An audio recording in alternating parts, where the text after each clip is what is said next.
Oke, untuk hari ini kita bahas dulu untuk soal PAS kelas 4 SD. Coba dilihat soalnya di layar kaca Anda. Oke, soal nomor 1. Alat yang digunakan untuk mengukur gaya suatu benda dinamakan apa? Ini materi tentang gaya. Materi tentang gaya itu soal pasnya atau ambaknya, apa manfaatnya bagiku. Ini biasa keluar di pas, itu ada 2 soal. Soal yang sering keluar itu pada materi tentang gaya, itu ada pengertian dari gaya, alat ukurnya, dan satuan dari gaya. Untuk soal nomor 1 ini, kakak jelaskan dulu apa itu gaya, satuan dari gaya, dan alat ukurnya. Gaya itu sering disebut dengan tarikan atau dorongan. Tarikan atau dorongan. Terus gaya itu alat ukurnya disebut dinamometer. Satuan dari gaya itu adalah Newton. Ini diambil dari nama penemu gaya, yaitu Sir Isaac Newton. Nah, ini gaya itu adalah tarikan atau dorongan. Kemudian alat ukurnya itu adalah dinamometer. Kemudian satuannya adalah Newton. Untuk mengingat materi tentang gaya, di GO dikenal dengan namanya konsep deking. Kakak kasih konsep deking tentang materi gaya, supaya nanti saat kalian pas itu kalian bisa paham tentang pengertian dari gaya, satuan, dan alat ukurnya. Deking dari gaya itu adalah gaya tari Aladin 1 ton. Jadi ini cara mengingat dekingnya itu adalah si gaya dan tari menggunakan Aladin sebanyak 1 ton. Artinya itu adalah gaya itu tarikan, ya, diambil dari sini itu tarikan. Kemudian ala ini adalah alat ukur dari gaya, yaitu din, ini adalah dinamometer. Kemudian 1 ini diambil dari satuan gaya, yaitu Newton, ya, diambil dari nama penemunya. Jadi dari deking ini kalian sudah memahami apa itu gaya, alat ukur dari gaya, dan satuan gaya. Kita kembali ke soalnya. Itu pertanyaannya, alat yang digunakan untuk mengukur gaya suatu benda dinamakan, itu tadi jawabannya adalah dinamometer. Jadi untuk nomor 1 pilihannya itu optionnya adalah yang C. Oke, kita lanjut ke soal nomor 2.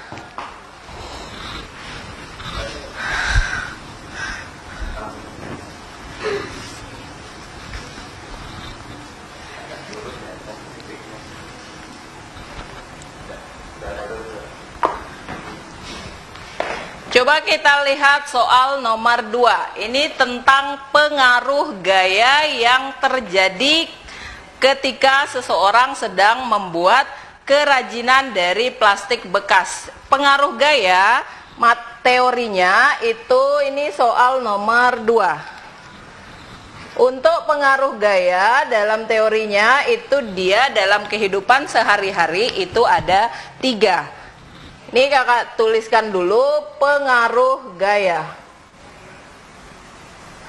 Pengaruh gaya dalam kehidupan sehari-hari ini bisa kalian ingat dengan cepat.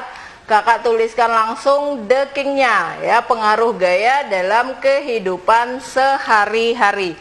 Dekingnya itu adalah Abah batuk, Abah batuk, cepat minum agar pepaya. Artinya,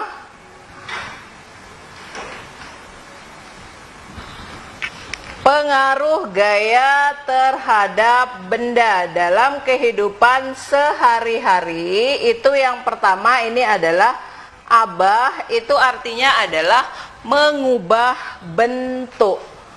Pengaruh gaya dalam kehidupan sehari-hari yang pertama itu adalah mengubah bentuk. Bentuk ini mengubah bentuk. Contohnya dalam kehidupan sehari-hari itu adalah saat kalian membuat mainan dari plastisin, atau kalian memecahkan piring, membuat patung, memahat, itu juga termasuk pengaruh gaya yang dapat mengubah bentuk benda. Kemudian yang kedua itu pengaruh gaya itu adalah mengubah kecepatan. Kecepatan pengaruhnya dalam kehidupan sehari-hari itu adalah seperti saat kalian mengayuh sepeda. Saat kalian mengayuh sepeda itu semakin kencang kalian mengayuh, maka kecepatannya semakin cepat ya. Kemudian agar ini artinya adalah arah gerak.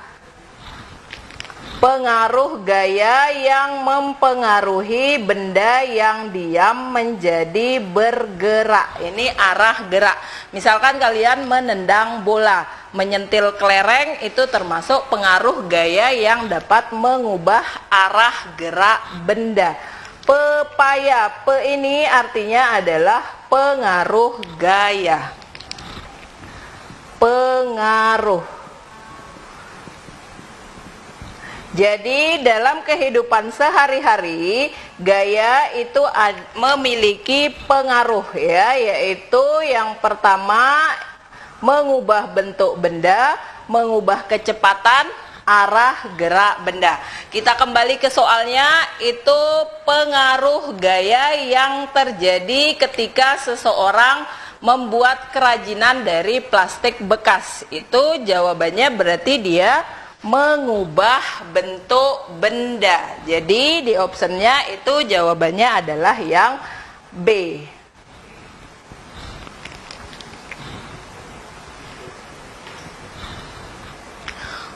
Oke, kita lanjut ke soal yang nomor 3. Gak usah dihapus aja. Ini soalnya dia nyambung.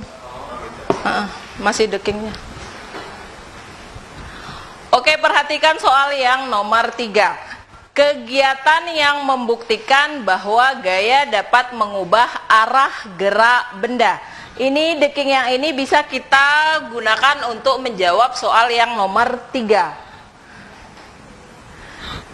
Yang tadi seperti yang kakak bilang, deking ini artinya yang pertama ini adalah mengubah bentuk benda, mengubah kecepatan dan arah gerak benda. Soal yang nomor 3 itu kegiatan yang membuktikan bahwa gaya dapat mengubah arah gerak benda.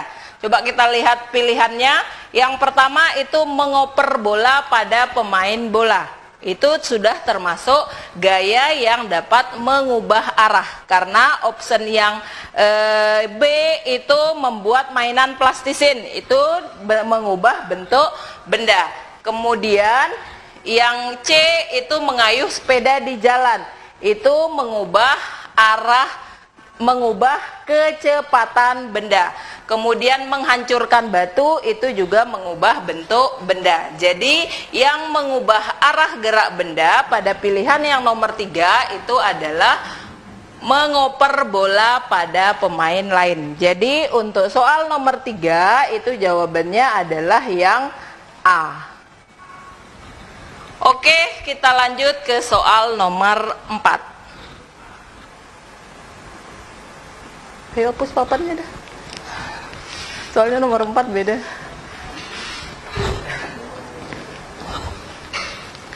Oke, kita lanjut soal nomor 4. Ini tentang materi hasil pengolahan minyak bumi yang sering digunakan dalam kehidupan sehari-hari. Mungkin kalian tidak tahu ya, minyak bensin, oli, minyak tanah yang sering kita pakai dalam kehidupan sehari-hari itu berasal dari mana? Ya, oke, Kakak jelaskan sekarang tentang energi yang sering dipakai dalam kehidupan sehari-hari itu asalnya dari minyak bumi dan batu bara. Nah, minyak bumi dan batu bara ini didapatkan dari alam itu dalam bentuk mentahan ya. Jadi dia melalui proses pengolahan dulu baru bisa digunakan dalam kehidupan sehari-hari ya. Yang pertama itu Kakak jelaskan tentang hasil olahan minyak bumi. Hasil olahan minyak bumi. Minyak bumi ini kita ketahui itu dia berasal dari jasad renik yang sudah tertimbun berjuta-juta tahun. Jadi diambil di dalam perut bumi itu dalam bentuk yang mentah. Jadi sebelum dia digunakan itu dia harus mengalami tahapan pengolahan dulu. Nah, sekarang apa saja hasil olahan dari minyak bumi? Biar kalian gampang untuk mengingatnya, Kakak ada deking. Deking dari hasil olahan minyak bumi itu adalah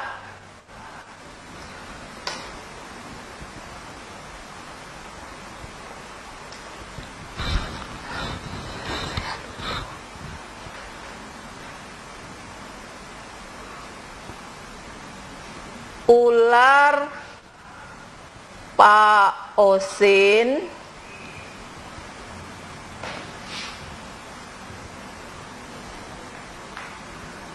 kenapas,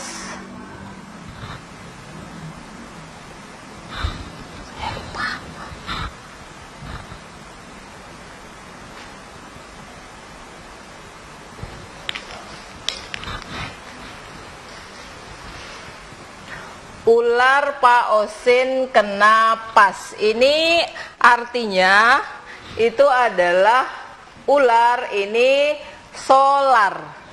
Kemudian ini parafin, ini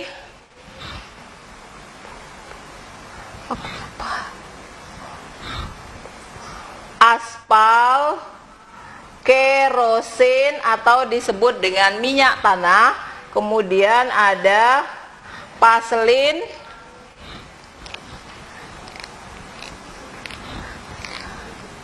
hasil bumi.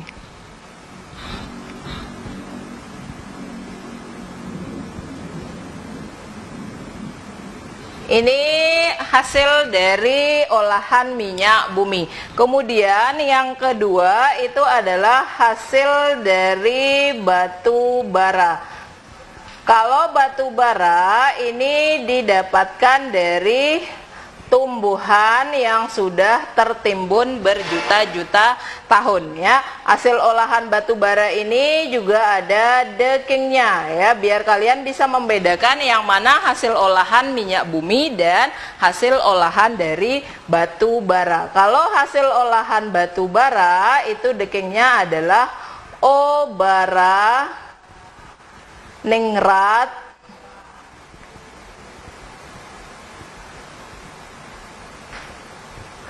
kok warnai beringin.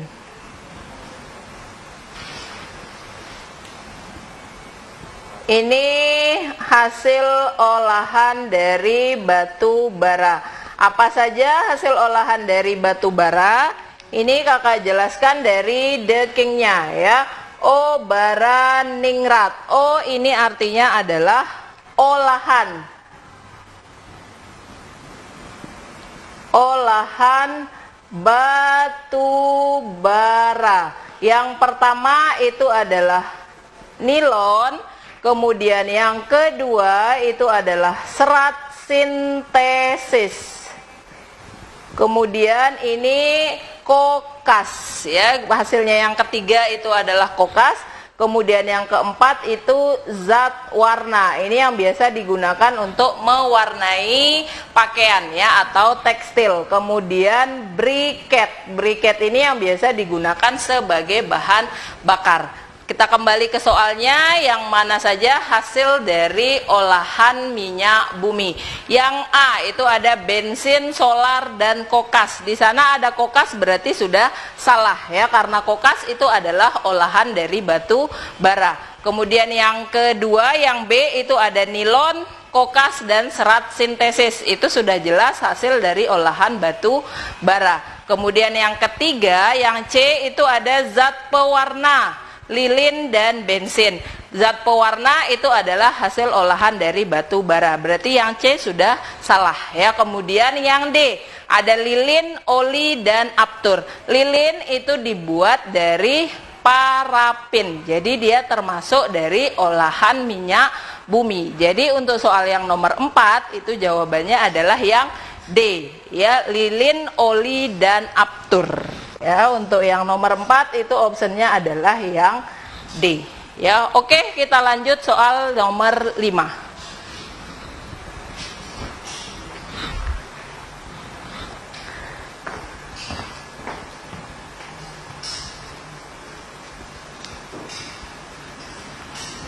Oke, soal nomor 5 itu adalah solar adalah bahan bakar bus dan truk yang berasal dari pengolahan fosil.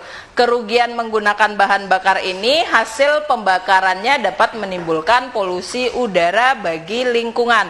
Salah satu upaya yang dapat dilakukan agar lingkungan tetap terjaga yaitu dengan mencari pengganti bahan bakar menjadi.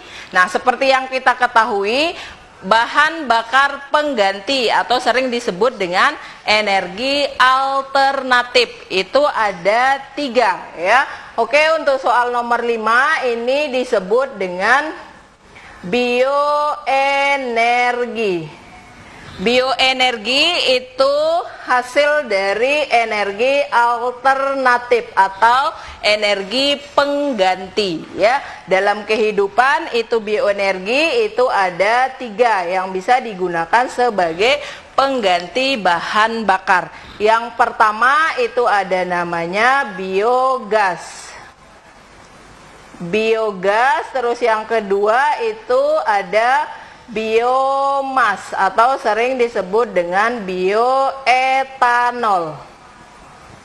Kemudian yang ketiga itu ada biodiesel atau biosolar. Nah, sekarang kakak jelaskan bioenergi ini berasal dari apa saja. Yang pertama itu biogas. Biogas ini dibuat dari kotoran hewan. Dibuat dari kotoran hewan, biasa hasilnya itu berupa gas sehingga banyak digunakan sebagai pengganti LPG. Jadi kalau biogas itu digunakan sebagai pengganti LPG, jadi digunakan untuk memasak ya. Kemudian yang kedua itu biomas atau bioetanol. Kalau ini biasa dibuat dari fermentasi tumbuh-tumbuhan ya.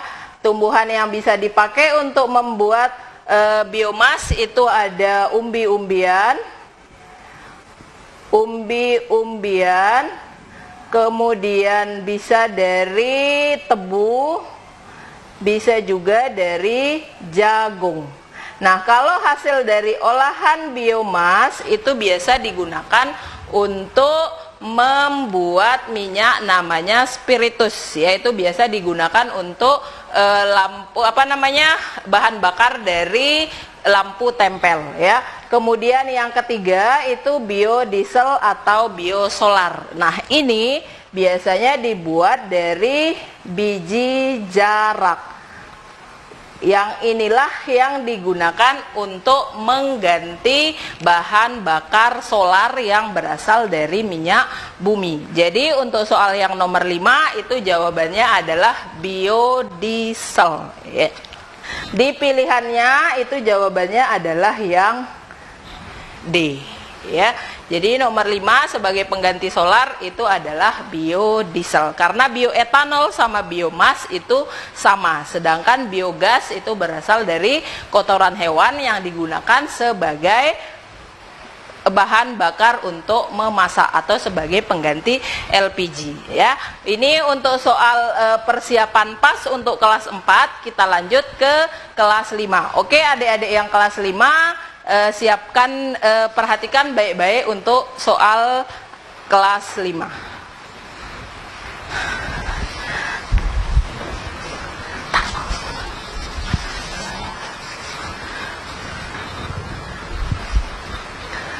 Oke, untuk soal kelas 5 ini ada pembahasan yang pertama itu tentang perpindahan panas. Kalian masih ingat ada berapa macam perpindahan panas? Oke, kakak jelaskan yang nomor 1 ini tentang perpindahan panas atau sering disebut dengan perpindahan kalor. Perpindahan panas ini ada 3. Apa saja jenisnya? Ini kakak jelaskan menggunakan deking ya. Perpindahan panas ini supaya kalian tidak keliru ya antara yang satu dengan yang lainnya ya.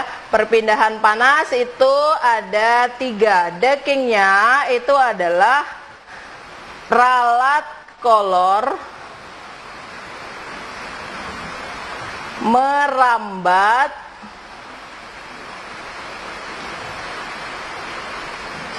konveksi AA,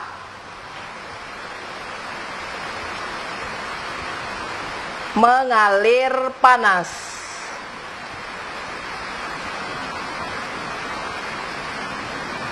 Ralat kolor, merambat, konveksi AA, mengalir panas. Ini artinya apa?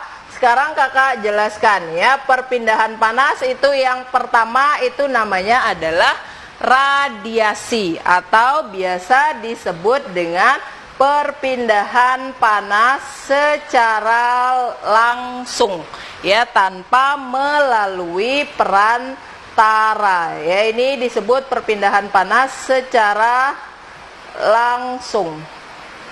Jadi ralatnya itu artinya radiasi secara langsung ya. Kemudian kolor merambat, ini artinya adalah ko itu artinya konduksi.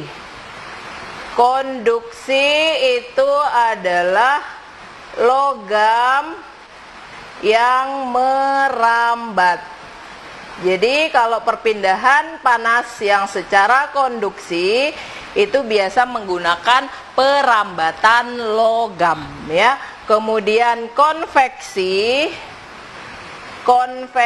yang ketiga itu adalah air, angin yang mengalir. Ini yang perpindahan panas secara konveksi. Jadi coba kita lihat kembali soalnya. Itu berikut merupakan peristiwa perpindahan kalor yang disertai perpindahan partikel zatnya. Kalau perpindahan kalor yang disertai partikel zatnya itu adalah perpindahan panas secara konveksi. Terus konveksi itu dia melibatkan air dan angin. Untuk di option pilihannya itu yang melibatkan air dan angin itu adalah pilihan A, B, dan C. Itu asap itu dia gas ya, berarti dia perpindahan angin. Kemudian angin darat itu juga secara konveksi.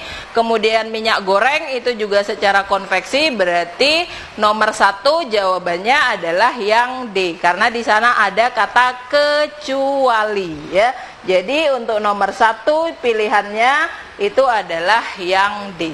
Oke, kita lanjut untuk soal nomor 2. Untuk soal nomor 2 itu tentang perubahan wujud benda ketika dia dipanaskan atau didinginkan. Perubahan wujud benda itu akan terjadi ketika benda itu dipanaskan atau didinginkan. Ya, seperti yang kalian ketahui kalau benda itu dia ada 3, yaitu benda padat, cair, dan gas. Ya, benda padat, cair, dan gas ini akan mengalami perubahan wujud ketika dia dipanaskan dan didinginkan. Ya, oke, di sini soal nomor 2 itu ada benda gas, padat, dan cair. Ketiga benda ini akan mengalami perubahan wujud ketika dia dipanaskan atau didinginkan. Ya, apa saja nama perubahan wujudnya? Ini kakak jelaskan dengan 3 piramida ya, atau dimensi 3 ya. Yang pertama itu ketika benda padat dicairkan. Nama perubahan wujudnya itu adalah mencair. Nah, kalau benda cair ini kita masukkan misalkan ke dalam freezer, itu dia akan berubah menjadi benda padat. Maka perubahan wujudnya itu adalah membeku. Nah, terus benda cair kalau kita panaskan itu dia akan berubah menjadi benda gas. Nama perubahan wujudnya itu adalah menguap. Kemudian kalau benda gas itu didinginkan, dia akan berubah menjadi benda cair. Nama perubahan wujudnya itu adalah mengembun. Ini yang menyebabkan kalau di pagi hari itu di daun-daunan itu ada titik-titik embun. Itu berasal dari udara di malam hari yang berubah menjadi air ya. Kemudian benda padat. Ketika benda padat ini dipanaskan, itu dia akan berubah menjadi gas. Nama perubahan wujudnya itu adalah menyublim. Ini contohnya dalam kehidupan sehari-hari itu adalah kapur barus atau kamper ya, yang didiamkan di dalam ruangan terbuka, nanti lama-kelamaan dia akan menjadi gas ya. Kemudian benda gas ini ketika didinginkan dia akan menjadi padat, itu nama perubahannya adalah mengkristal. Nah, ini nama-nama perubahan wujud benda ketika dia dipanaskan atau didinginkan. Kita lihat itu nomor 1.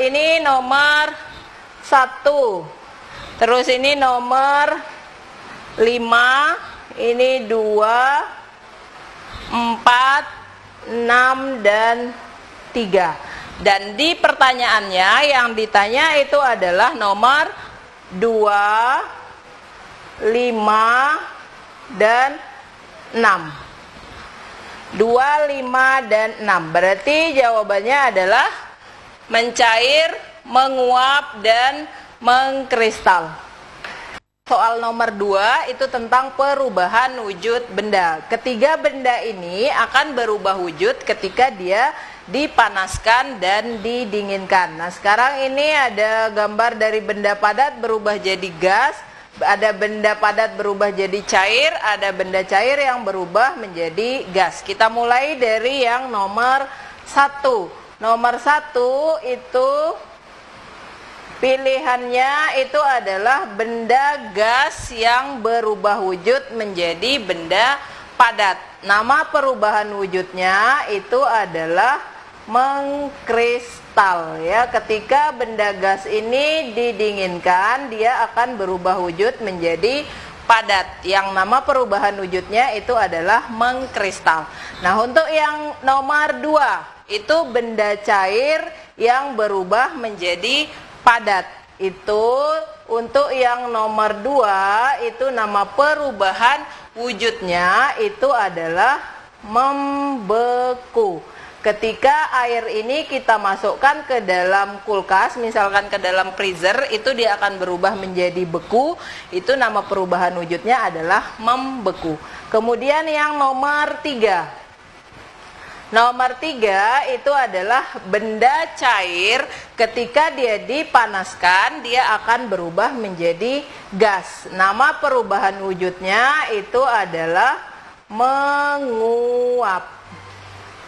Kemudian yang nomor 4 ini benda padat. Ketika dia dipanaskan dia akan berubah menjadi cair. Nama perubahan wujudnya itu adalah mencair.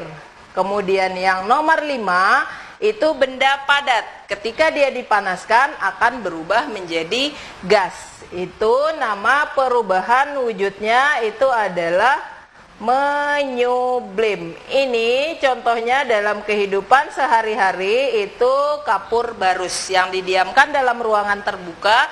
Itu lama-kelamaan dia akan habis karena berubah wujud menjadi gas, ya. Kemudian yang keenam itu ada benda gas yang didinginkan akan berubah menjadi benda cair. Nama perubahan wujudnya itu adalah mengembun. Embun ini sering kita temukan di pagi hari, ya. Itu asalnya adalah dari udara atau dari gas yang ada di malam hari, itu akan berubah menjadi titik-titik air. Nah, di soalnya itu yang ditanyakan adalah nomor 2, 5, dan 6. Jadi jawabannya itu adalah membeku, menyublim, dan mengembun, ya. Di optionnya itu yang jawabannya membeku, menyublim, dan mengembun itu adalah yang C, ya. Jadi untuk nomor 2 itu jawabannya adalah yang C. Oke, kita lanjut ke soal yang nomor 3. Untuk soal nomor 3 ini tentang peristiwa dalam kehidupan sehari-hari. Ini namanya perubahan sementara dan perubahan tetap atau sering disebut dengan perubahan kimia. Perubahan kakak jelaskan untuk soal yang nomor 3 tentang perubahan pada benda. Itu perubahan ada 2, ya. Yang pertama itu namanya adalah perubahan sementara atau sering disebut dengan perubahan fisika.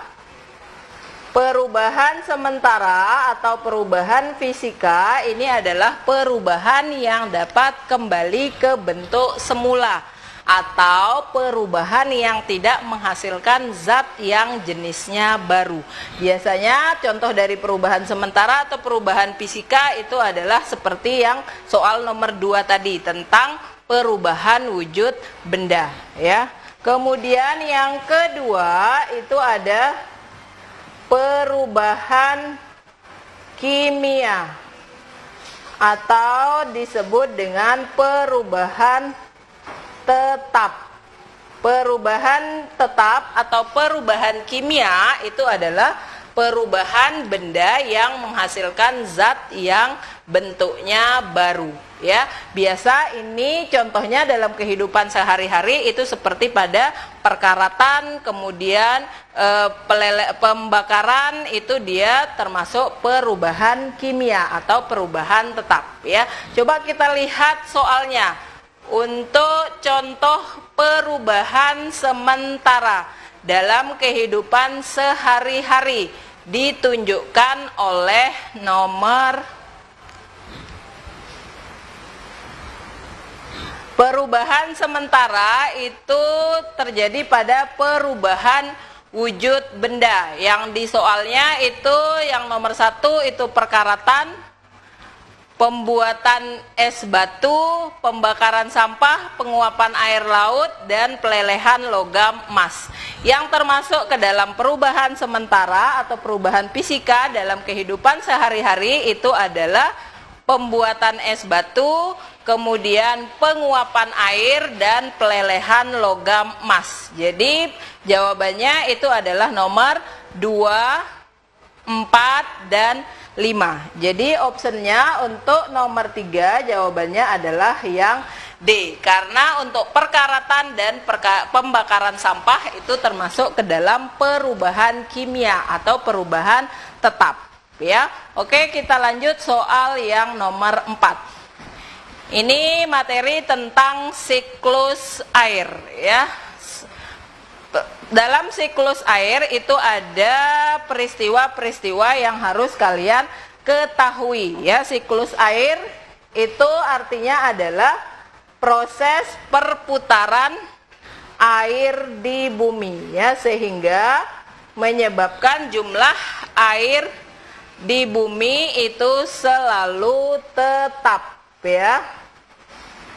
Siklus air ini tahapannya itu yang pertama, ini kakak jelaskan pakai deking, ya, biar kalian gampang mengingatnya apa saja tahapan yang ada dalam siklus air, ya. Dalam siklus air itu yang pertama dikenal dengan, ini dekingnya, EPA ke trans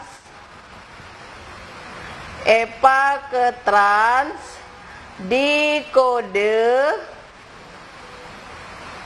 sama Preti dan Intan. Ini ada 5 tahapan yang harus kalian pahami dalam siklus air, ya. Tahapan-tahapan ini apa saja? Yang pertama itu namanya adalah EVA. EVA itu artinya evaporasi. Ini penguapan yang terjadi dari air laut, air sungai, air sumur, itu namanya evaporasi. Kemudian yang trans ini artinya adalah transpirasi. Ini penguapan yang terjadi pada tumbuhan, ya. Kemudian kode ini artinya kondensasi atau pembentukan awan, ya. Kemudian preti ini artinya adalah presipitasi. Presipitasi ini artinya proses turunnya hujan karena pengaruh gaya gravitasi bumi.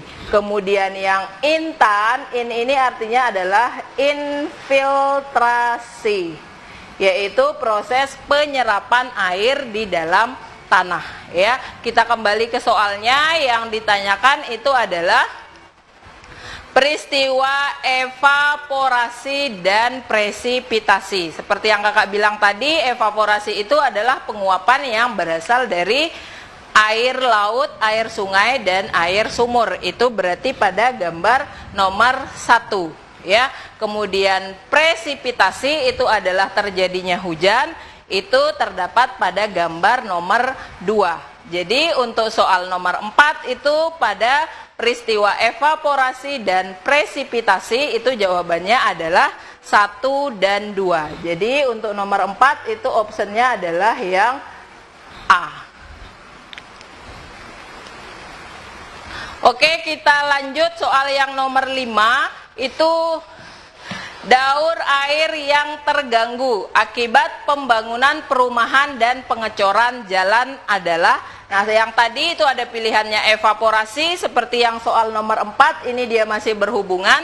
Evaporasi itu artinya penguapan yang berasal dari air laut, air sungai, dan air sumur. Kemudian infiltrasi itu artinya adalah penyerapan air yang ada di dalam tanah. Kemudian presipitasi itu turunnya hujan. Kemudian kondensasi itu terbentuknya awan. Jadi untuk soal yang nomor 2, daur air yang terganggu akibat pembangunan perumahan dan pengecoran itu adalah infiltrasi, yaitu yang option B, ya, karena mengganggu proses dari penyerapan air, ya. Demikian pembahasan soal PAS kelas 5 dari KSP. Kalian tetap belajar di rumah, sehat selalu. Sekian, assalamualaikum warahmatullahi wabarakatuh. Tetap semangat.